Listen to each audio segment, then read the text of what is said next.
Thanks. ఇంట్లో మనుషులకెప్పుడు thanks చెప్పరు, sorry. బయట వాళ్ళకే సారీ చెప్పేది.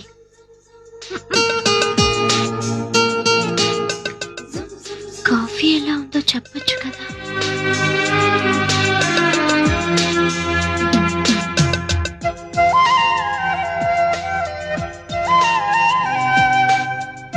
టిఫిన్ చేసి హాట్ ప్యాక్ లో ఉంచాను, రెడీ అయిన తర్వాత తిను.